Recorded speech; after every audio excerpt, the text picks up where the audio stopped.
Bueno, pues Guillermo Iraola, ¿Qué pasa? directamente, o sea, ni presentación ni nada. Muchas gracias por venir. Nada, a ti por invitarme. Bueno, ya ves que es una casa súper humilde, un set Bueno, montado está de bien. última hora, pero bueno, es un podcast que estamos haciendo que se llama Guipuzcoa Aquatics. Yo creo que todo el mundo sabe más o menos de qué se trata. Hemos entrevistado pues desde deportistas a nutricionistas. Vamos, lo que queremos es que la gente del deporte conozca cosas diferentes y que se ponga en Ujú. contexto todo el mundo, ¿no? Y por eso te he traído aquí, Muy porque bien. realmente creo que todo lo que sabes, entre paréntesis, ¿no? sobre el trastorno del déficit de atención y la hiperactividad, me parece súper interesante y me gustaría tener una charla contigo Vale. para que conociésemos un poquito una parte de tu historia y luego por otra parte qué podemos aprender en la natación y por ende en el mundo del deporte sobre este trastorno y que nos pueda ayudar más a comprender tanto si somos nosotros los que lo padecemos o no. Sí, sí. Entonces, yo en tu libro, en la introducción, como te he comentado antes Sí, he por leído un teléfono, poco lo que me has mandado. y me ha parecido súper curioso cómo una persona con TDAH como eres tú, que fuiste diagnosticado hace aproximadamente 4 o 5 años, Hace 7 ya. 7 añitos ya, Mm. y cómo ha sido ese descubrimiento de un mundo totalmente diferente, supongo, ¿no? Sí, sí, es... Bueno, es... No te pilla de sorpresa, a mí no me pilla de sorpresa. O sea, ya tienes muchas sospechas, o sea, te vas... Normalmente cuando te llega un diagnóstico así en edad adulta es porque sale de ti, o sea, tú eres el que lo busca, ¿no? No de repente a un médico no se le ocurre, ¿no? A tu médico de cabecera, ostras, pues haz estas pruebas. Claro.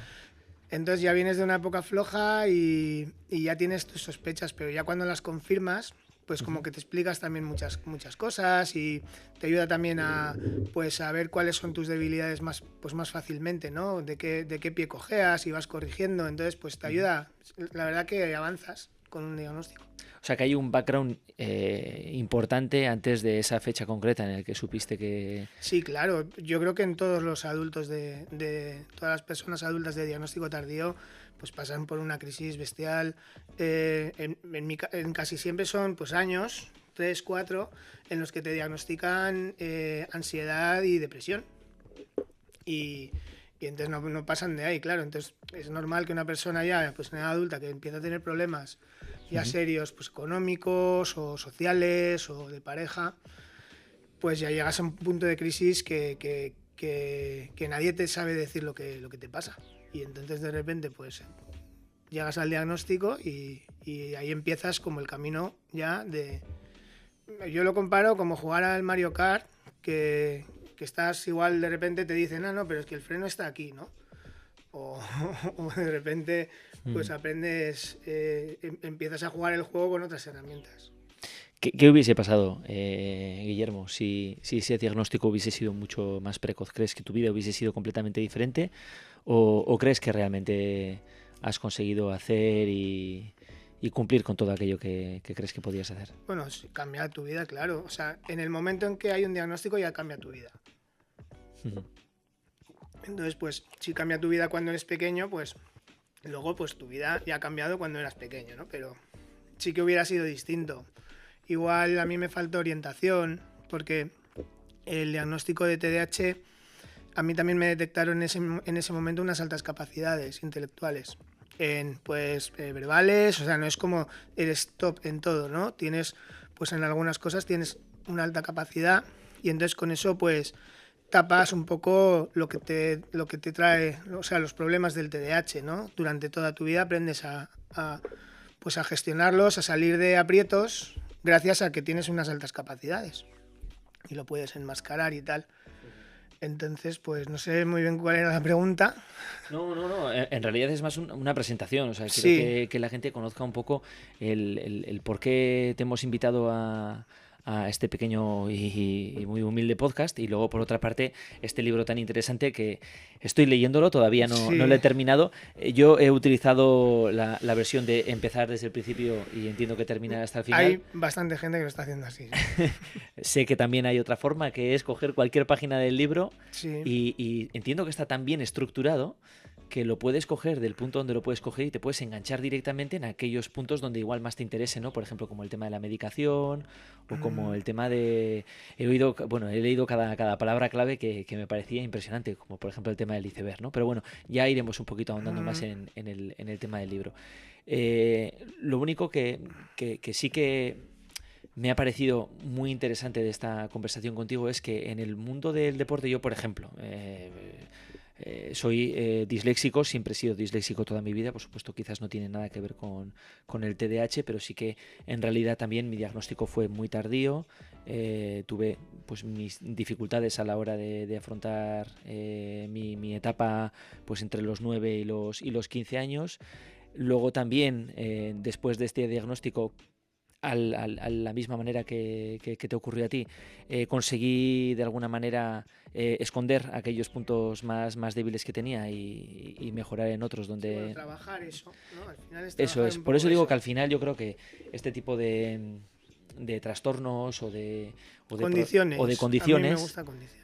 esa es una de las preguntas que te quería hacer. ¿Cómo definirías al TDAH? Es decir, supongo que hay algunas personas que les da por decir enfermedad o trastorno o dificultad. Por definición es un trastorno, porque la T del TDAH es trastorno, ¿no? Uh-huh. Y entonces, pues luego vas sigla por sigla y bueno, déficit de atención e hiperactividad. Es decir, pues que en algunos momentos, no siempre, pues un cerebro con estas características pues puede despistarse con mayor facilidad o en situaciones de estrés, por ejemplo, pues puede despistarse de unas cosas o ponerse hiperactivo, inquieto o ser impulsivo, pero es momentos puntuales, ¿no? Entonces el trastorno, lo que me preguntabas, pues claro, una cosa es tus características, tu personalidad o pues lo que llamamos los rasgos, ¿no? Que pueden ser compatibles con un trastorno por déficit de atención e hiperactividad, pero luego para desarrollar un trastorno tiene que haber un componente pues de inadaptación o de problemas personales, es decir, tú puedes tener una personalidad así, pero pues que tu entorno la abrace, ¿no? O venir de una familia que son todos actores, pues se me ocurren los Bardem, no estoy diciendo que tengan, ¿no? O los del payasos de la tele, ¿no? O sea, son sagas que, bueno, pues lo raro ha sido lo normal. Y entonces, pues muchas veces eso, los temas familiares y las relaciones familiares, pues forman también parte del trastorno, ¿no? Si son favorables, pues igual ese trastorno ni siquiera llega a aparecer, pero luego pues se va sumando a la mochila también todo eso. Entonces, cuando estos rasgos tienen un impacto negativo en tu vida y cuando se manifiestan en mayor frecuencia y en mayor intensidad, al final es un problema de frecuencia y de intensidad, que ya como para generarte un problema en tu vida, de impulsividad, pues eso, fallos de cálculo, de la hora, pierdes aviones, trenes. Entonces ahí es cuando aparece la T del trastorno. Entonces no todo el mundo, aunque genéticamente estés súper predispuesto y tal, y tengas, pues si se te ha orientado bien, pues entonces o se te ha aceptado o tu entorno te conoce, tú te has sabido, a mí me pasa ahora, ¿no? Yo, pues el diagnóstico lo que me llevó fue a romper un poco con el círculo de amistades que tenía previo, porque pues entendía que no estábamos encajando. Y entonces yo he sido mucho más claro ahora con mi forma de ser, o puedo decirle en un momento a alguien, oye, mira, no es el momento, de verdad, estoy cansado. O sea, ya sabes un poco cuáles son los peligros, ¿no? Que tienes y quien te conoce los sabe. Y entonces, pues hablándolo con mucho diálogo, yo creo que ahora, por ejemplo, tengo unas relaciones mucho más sanas que las que tenía antes del diagnóstico. Quiero pensarlo. O sea, yo... A ver, por lo que muchas veces la población en general que no controlamos mucho este tema, sí que es verdad que últimamente las palabras TDA o TDAH se han convertido o están muy de moda en la sociedad actual. Incluso hay algunas veces que hasta demasiado, ¿no? Hay muchas opiniones en el que parece que cualquier chaval o cualquier chavala que tiene problemas en el colegio ya automáticamente se le dice que tiene TDA o TDAH. ¿Se podría quitar la T y se podría hablar simplemente de déficit de atención o de hiperactividad sin llegar a la palabra trastorno, rasgos, por lo que me dices, de ¿no? unos rasgos. O sea, a mí me gusta hablar de rasgos. En mi diagnóstico, que bueno, en el libro lo comento, me lo hizo un psicólogo de aquí de Donosti, que no voy a decir ni el nombre porque le están tiene como cola ya. Yo le mando a mucha gente y entonces debe estar bastante a tope. Pero en mi diagnóstico son como 5 folios que yo lo sigo leyendo y es que es como leer el horóscopo porque te sientes súper identificado con cómo te ha leído esta persona, ¿no? A raíz de unas pruebas y tal. Entonces en mi diagnóstico pone que tengo rasgos compatibles con un trastorno por déficit de atención e hiperactividad, ¿no? O sea, tengo unos rasgos que son los que son, ¿no? Que se miden por unas pruebas desde los 5 dígitos, o sea, son pruebas que te ponen a prueba pues tu memoria o en una situación ya de cansancio al final del día, una prueba de 2 horas, pues ya cuando tu cerebro está muy al límite cometes más errores que una persona que tiene el cerebro muy al límite pero no tiene estos rasgos, ¿no? Entonces es eso, lo que me preguntabas de si se puede quitar la T, y yo creo que sí, o varía, el trastorno varía con los años, entonces pues tú de pequeño tienes un tipo de trastorno, es decir, estas cosas afectan de una manera, y de mayor pues tienes otro que es mucho más complejo, ¿no? Pues con eso, muchos problemas sociales, laborales, pues eso, con los vecinos, pero es un poco porque no hay comprensión por parte, siempre la persona que tienes que es así, se ve obligada un poco a moldarse para encajar, ¿no? En vez de pues que todos nos acostumbremos a todos, ¿no? Y que de repente pues tú puedas pegar un portazo que no significa que le has hecho la cruz a nadie, ¿no? Pero... Y en estos 7 años, que digamos desde aquel entonces hasta ahora, ¿tu capacidad de detección ha mejorado? Es decir, ¿te ha ocurrido el estar en la calle o en cualquier círculo social y decir, esta persona me está dando pistas? Es súper buena pregunta y sí, o sea, desarrollas un radar. Además yo es porque he estudiado mucho el tema, entonces me he obsesionado mucho para el libro, como me he documentado un montón y tal, y entonces pues sí que desarrollas eso, un radar. Y pues ten en cuenta, yo en el libro pongo que eso, como las estimaciones más optimistas es un 5% de la población, ¿no? Se dice que pero se dice que es un 7, un 8, puede llegar al 10, ¿no? Esto nos lleva a lo que decíamos, ¿no? Un sobrediagnóstico infantil puede ser y un infradiagnóstico en edad adulta, ¿no? Donde pues estamos detectados un 2,5, creo, o algo así de la población. Entonces, pero el TDAH no se cura cuando cumples 18 años. No, para nada. Entonces, es más, pues evoluciona, ¿no? Es un rasgo, ¿no? Ese Como has dicho tú, trastorno, al final. ese trastorno va evolucionando, se va haciendo más complejo, empiezas con problemas de pasta, normalmente vives solo, vivir solo pues también es caro, pues muchas mudanzas, cambias mucho de... Yo llevo pues 14 mudanzas, ya, he vivido en 14 casas distintas. Entonces, pues es una forma de ser. Yo lo veo, no es una enfermedad, es una forma de ser. Eres muy inquieto. Entonces, este pequeño porcentaje de la población, pues se dice que se conserva por algo, ¿no? Esa genética, esa forma se perpetúa por alguna razón, ¿no? Dicen que, pues, la sociedad necesita pues, gente que sea un poco más inconsciente, más echada para adelante, para, pues sin valorar mucho los riesgos, pues te lanzas a hacer algo, ¿no? Entonces, pues te pegas muchos leñazos, pero de vez en cuando, pues lo consigues y entonces es beneficioso para toda la comunidad, ¿no? Entonces sí que se tiene en cuenta, pues como que, ostras, que espontáneo, que no sé qué, y cuando salen las cosas bien es un don, pero si no, pues se ve chocante y pues caes mal muchas veces, ¿no? Bueno, eso al final es intrínseco de nuestra vida. Dentro de este radar, ¿no? Como has dicho tú, de la capacidad que tienes ya como un Sherlock Holmes de detectar cuando una persona, por ejemplo, puede tener esta característica, ¿no?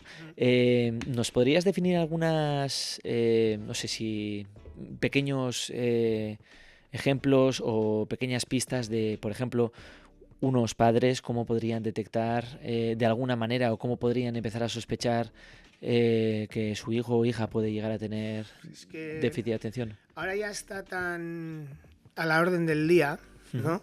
Que también se tiene en cuenta pues muchas veces esta alta heredabilidad que tiene, que es del 70 y pico %. Entonces ya cuando ahora en las familias se detecta un caso, ¿no? Un primo o algo así, pues ya de repente hay 4 o 5 que dicen, ostras, pues yo creo que, o yo creo que tú también y tal. Y entonces, pues hay muchas familias que sí que están, pues a raíz del diagnóstico del crío o de la niña, pues están diagnosticando también a los padres, ¿no? Claro. Entonces, bueno, hay Yo creo que está eso, en torno al 8%. Entonces yo, ese radar que dices tú, pues yo un 8% es, a mí me gusta pensar que, pues eso, una de cada 20 personas, ¿no? Un 5% es una de cada 20. Entonces, creo, porque yo tengo discalculia también. Entonces, Claro. Así que vas a un curso y dices, ¿cuántas personas hay aquí? creo, Fijo hay uno, pero ¿no? por ejemplo en el autobús, si vas en el autobús y hay 60, está lleno, pues ya miras a ver quiénes pueden ser los tres agraciados. Así te da por... Y sí, es pues normalmente pues yo, a ver, son todo clichés, ¿no? Pero sí que es verdad pues que vas como con muchas bolsas ¿Vas de pie o o sentado? siempre vas como puedes, eso no, o sea, no tiene que Adelante ver, o atrás, eso no importa, ¿no? pero pues luego no hay un arquetipo de Claro, TDAH. claro. O sea, yo por ejemplo, pues sí que me muevo un poquito y tal cuando estoy sentado, pero bueno, he aprendido como a calmar un poco eso. Pero luego en casa, por ejemplo, soy muy inquieto, ¿no? Entonces en la calle, pues como que lo disimulas más y en casa estás un poco más, que tiras más cosas porque te mueves más rápido. Entonces es como que fuera de casa te adaptas y, y eso yo... Nada. No, es que me parece súper interesante. Otra pregunta. Sí que es verdad que te he preguntado sobre el tema de los padres, pero claro, al final la sociedad es mucho más grande que el círculo familiar. Eh, Te haría dos preguntas. Una, ¿las personas con estas características, según tu opinión, tienen tendencia a decirlo abiertamente o lo esconden más? Y lo segundo, aquellas personas que rodean, por ejemplo, o en este caso, cuando te rodeamos diferentes que no sean tu familia, pues por ejemplo, en el caso del deporte se me ocurren los entrenadores o el resto de compañeros que están entrenando contigo, es decir, la sociedad en general. ¿Qué tipo de pistas o qué tipo de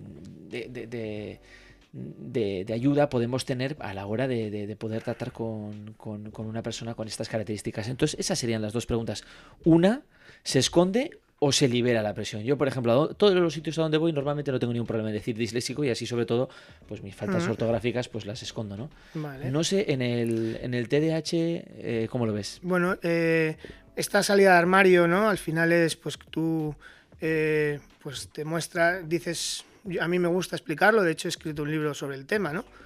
Pero no, pues no, yo no la recomiendo del todo. O sea, en el trabajo y tal, pues bueno, no estamos obligados a decirlo. Muchas veces te empiezan a mirar cuando lo dices, ¿no? Porque en realidad es como, joder, pues no se te nota y tal, ¿no?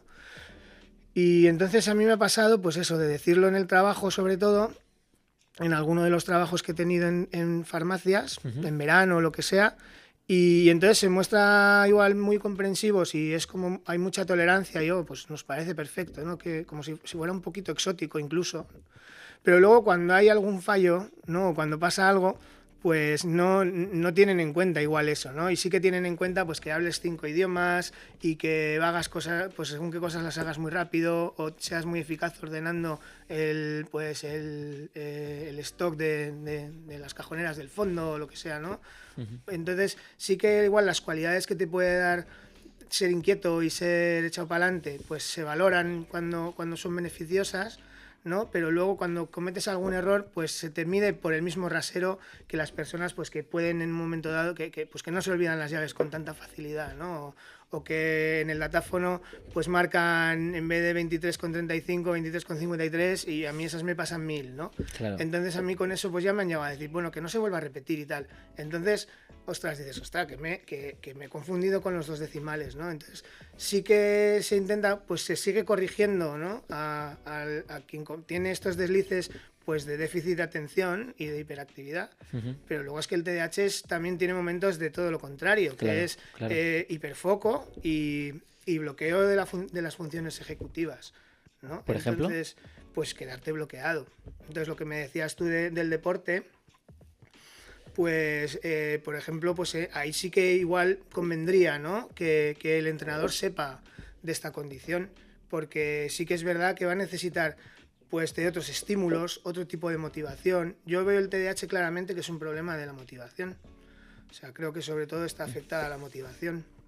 Y por eso se habla tanto de la dopamina Y a mí en mi caso, por ejemplo, en mi TDAH, o por lo menos las cosas que identifico yo de mi TDAH, pues tienen mucho que ver con esa dopamina, con esos circuitos de estímulo-recompensa que no funcionan del todo bien, ¿no? Entonces tú, pues en el deporte yo lo veo también que es muy aplicable, ¿no? Cuando pues no ganas, ¿no? O cuando trabajas muy duro para algo y luego pues no consigues o no cumples con tus objetivos, pues eso te bloquea tanto, ¿no? Que te impide luego hacer otras cosas, ¿no? O si tienes muchas cosas en la cabeza, pues hay un bloqueo de las funciones ejecutivas en los que pues no se ponen de acuerdo la parte que tiene que hacer cosas y la parte del cerebro que está destinada pues al modo reflexivo. Entonces haces cosas sin dejar de pensar en otras cosas, ¿no? O sea, estás siempre en movimiento y pensando, y si estás sentado, pues tienes también movimiento, o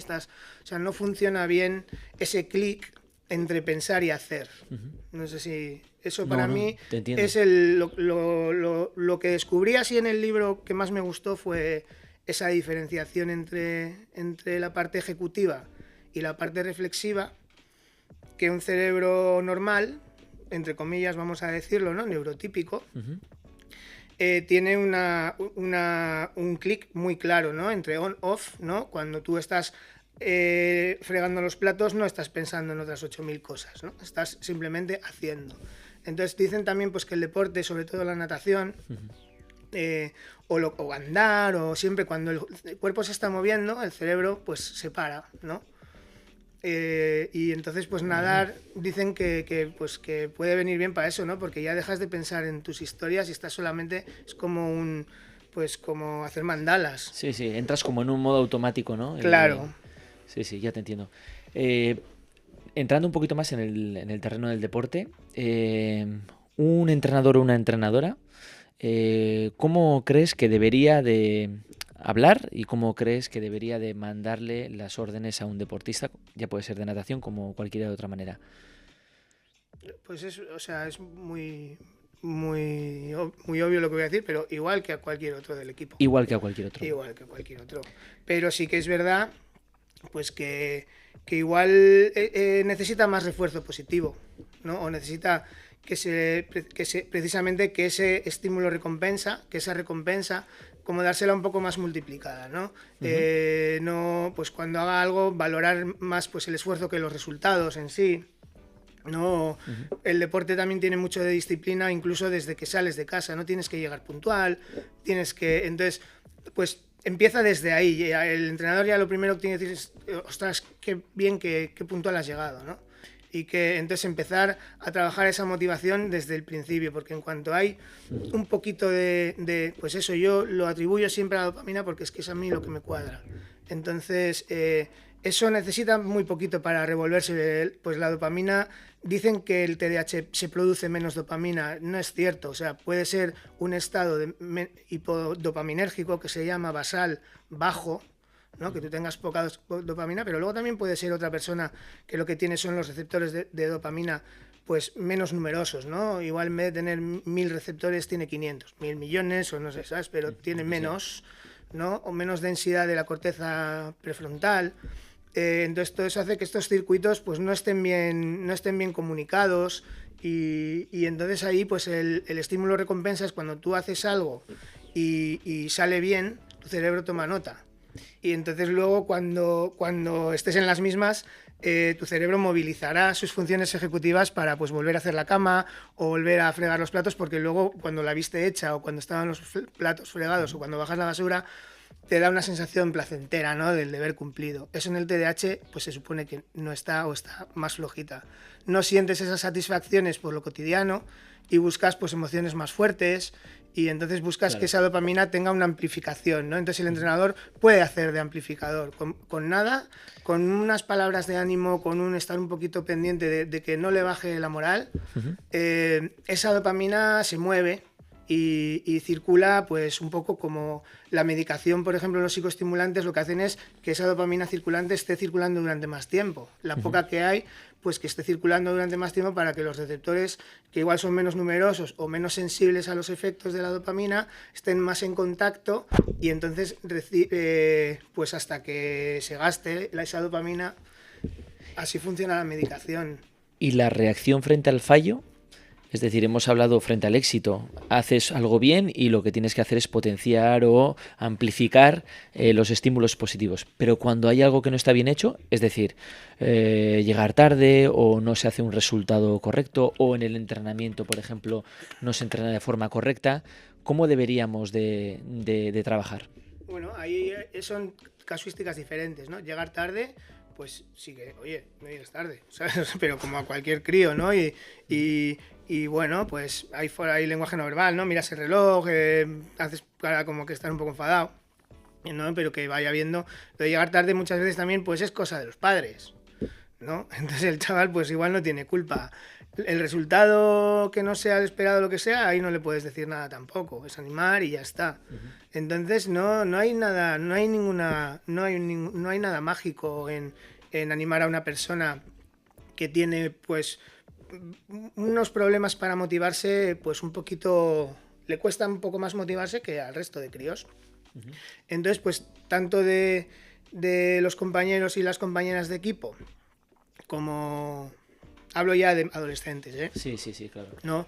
Pues ese apoyo cuando te conocen y tal, pues sí que no es que estemos buscando validación todo el rato, pero sí que es verdad que un empujoncito hace que ya de repente pues llegas a los umbrales mínimos pues de neurotransmisores circulantes y empiezan a funcionar esas conexiones y funciona un poquito el estímulo recompensa y te sientes un poquito como satisfecho, pero muy poco. O sea, yo lo que noto con la medicación es que esas sensaciones de recompensa y de satisfacción son mucho mayores cuando estás por la mañana y estás medicado. Entonces, también con los chavales y con las niñas y con los adolescentes lo que se puede hacer es pues aprovechar también esas ventanas que da la medicación. O bien para empezar a hacer deporte cuando está la medicación un poco bajando de efecto, pues para que ya termine el día cansado, o a otro igual pues le apetece más potenciar eso porque pues es deportista de élite, o estoy pensando en Simone Biles, por ejemplo, ¿no? O pues igual para entrenar pues tiene que aprovechar esos picos en los que la medicación pues está haciendo su efecto para que el cerebro pues funcione con normalidad. ¿Hay estudios sobre el deporte de alto nivel y el trastorno de déficit de atención, el TDAH? Hay estudios de todo tipo. De todo tipo, ¿no? Sobre TDAH y todo. La verdad que no me lo he traído preparado, pero yo pienso en pues, el nadador este... Michael Phelps o... Michael Phelps, ¿no? También creo que tiene TDAH. Sí, creo que sí. Y además, pues como muy reconocido que lo tiene y tal. Simone Biles, que decíamos, entonces pues son deportistas extraordinarios. Extraordinarios, exactamente, pero que probablemente su condición mental ha influido en que hayan sido pues tan perfeccionistas. Tan extraordinarios. Y tan, ¿no? Ese perfeccionismo que nace sobre todo pues de la inseguridad, ¿no? Al final uno es muy perfeccionista y quiere todo porque, claro, si está todo perfecto nadie te va a poder decir... Claro. Nada, ¿no? Entonces, claro. Muchas veces, pues el deporte de élite igual tiene estos riesgos, ¿no? De que dependes mucho de un resultado y toda esa preparación es mucha presión. Y pues la propia Biles, ¿no? Estuvo pues retirada una temporadita.